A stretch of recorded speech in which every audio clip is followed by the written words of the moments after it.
Hi everyone, and welcome back to my channel. As you can see on your screen, we are going to be talking about our orchids today, specifically the Paphiopedilum Shirley Amundson. Now, this was a purchase for me way back in 2020 in November from one of my favorite nurseries, High Desert Orchids, which I believe she is going out of business now. So sad about that, but very happy that it was one of the nurseries that jump-started my orchid journey. And just to jump back into the plant, as you can see, it does have beautiful mottled leaves, and that was actually my reason for purchasing this beauty. I do love the pattern of the leaves. The bloom is very nice, and I'm gonna get into the blooms a little later on because there's a fun fact about this orchid, but the leaves are so gorgeous. In the beginning, I remember I would call them Teenage Mutant Ninja Turtles. I don't know why my mind went to that, but this is what our mind does when we collect things. We associate things with them that may not make sense to anyone else. But again, there was no specific reason that I purchased this other than it had really nice leaves. Now, this did bloom for me a total of 3 times, with this being the 3rd time. So it bloomed in April of 2021, then in March of 2022, and then it actually bloomed about 2 days ago. It opened, we're in about mid-February now, so it opened about 2 days ago, and it started this bud back in November. So Paphiopedilums are very slow growers, slow bloomers, slow everything, but as you can see, that bloom is definitely worth the wait.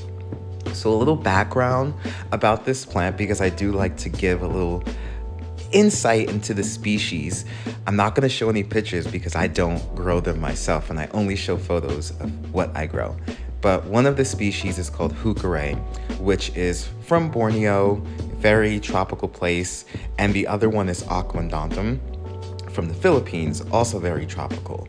Now, the first one, Orchid, is what's considered litophytic / terrestrial, so it grows sort of in rocks and crevices and has a pretty low elevation. So it's a very, very hot, warm grower blooming in the spring and summer. On the contrary, you have the Aquadontum, which is completely terrestrial, which means that it only grows on the ground, normally in higher elevations, about 1,000 to 1,500 meters or something like that. And it is also a hot or warm grower. But one thing I do know about the higher elevations is that they can withstand cooler temperatures. So basically, the mix gives you an all-around great hybrid. To me, the parentage actually suggests that I can grow this like a houseplant and still enjoy those nice blooms. Actually, speaking of houseplants, if you do like that bushy look, Paphiopedilums are pretty good to give you a clumped specimen or something that can grow clumpy if it's a vigorous grower. A lot of the older growths will die back and die off, and you have to remove them during repots. However, they do grow a bit faster each time around and with more growth, so definitely worth it. The care I give this isn't really all different from any of my other orchids. I water basically as it approaches dryness. I don't let any of my paphs go completely dry, and depending on the season, if it's warmer, that's about once a week, and when it's cooler, that's about every 2 weeks. We'll see how that changes now that I'm in the desert. Over the summer, I did water quite a few plants about every 4 days, which is almost twice a week. The lights, again, nothing different. My 12-hour winters and 14 to 16-hour summers under my cozy LEDs. And we're warm all year round here, and most plants like Paphiopedilums are going to enjoy a nice intermediate temperature, so they should be okay in your household temperatures. In my experience, the blooming is more indicative of giving it sufficient light. So I'm gonna show you pictures of the blooms because it has bloomed for me a lot, and it is a very, very, very I don't know if pretty is the word for a lady slipper bloom, but it is extremely interesting.